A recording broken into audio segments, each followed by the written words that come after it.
Ông này mình đang ư bỏ nhà con nhà mấy mới chiên mày con.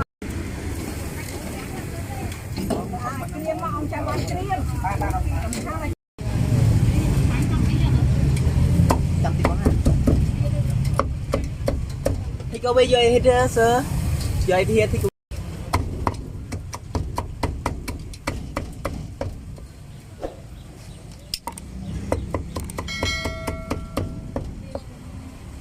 nhắm tia của bán nó mà riêng nhưng lụa đấy nó bán này bán bờn con đã bơ pin nét nhắm bàn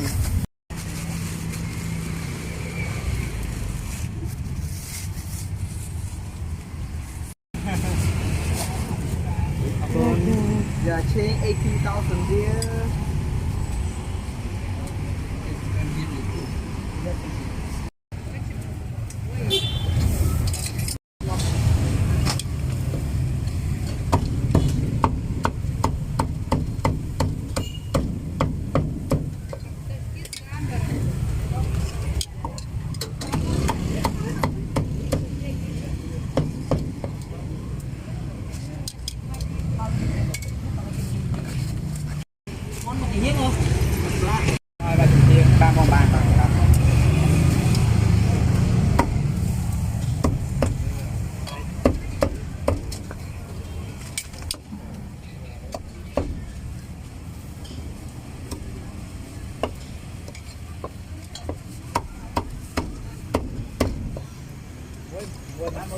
Tí mơn tí con bỏ tí mơn tí con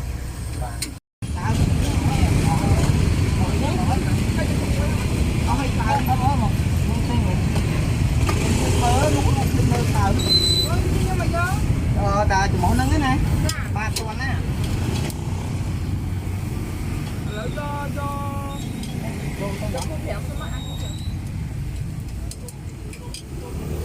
muối không phải mùi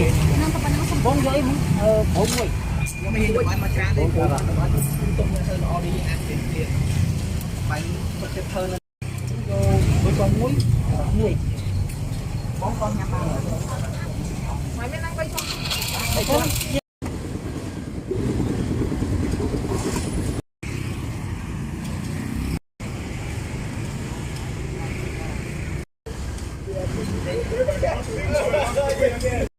bán cho một con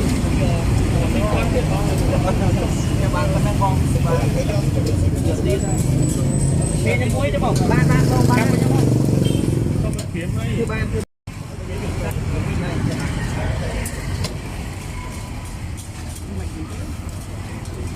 cái gì phải trộn ở bao nhiêu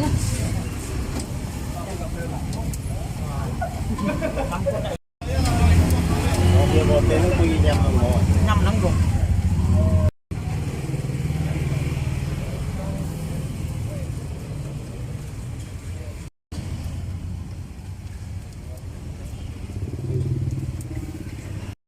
lọc chạy đại rồi lọc chạy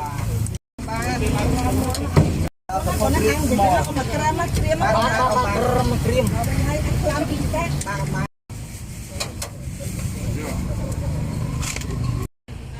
món nước miên đạt tung đồ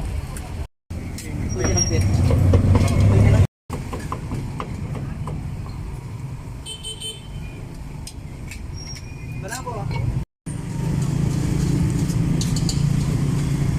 phải mua giờ sao bó mở bay bọc lần đi vậy toàn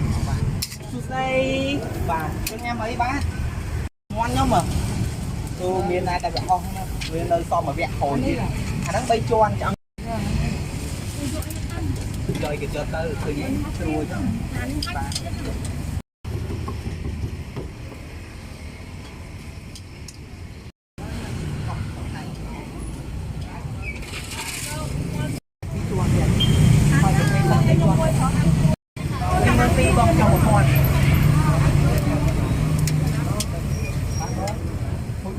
tính cho tiêu môi bông nào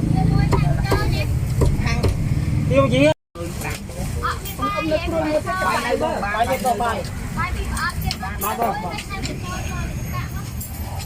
đã khúc đi mơn pram món thôi bông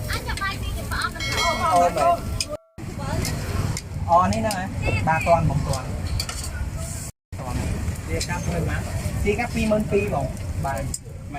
mà hiến mượn cho anh bà lỡ mà hiến cho một con bữa mua cho một con này bà con pi mơn bay kia mà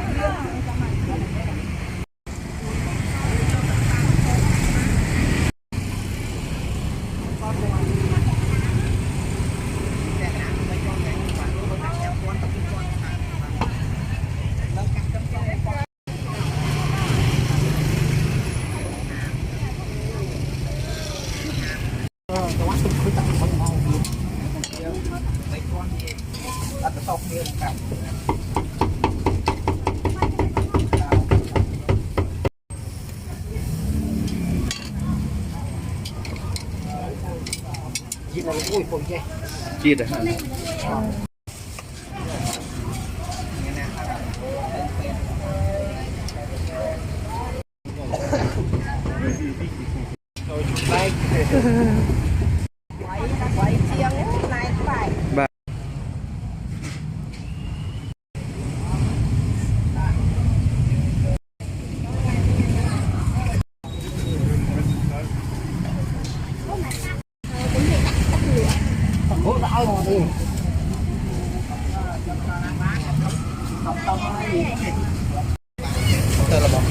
Tôi là một cặp thôi tôi có mấy giờ rồi mấy giờ đánh mũi đây Ủa, ta tập trung mũi có đâu.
con này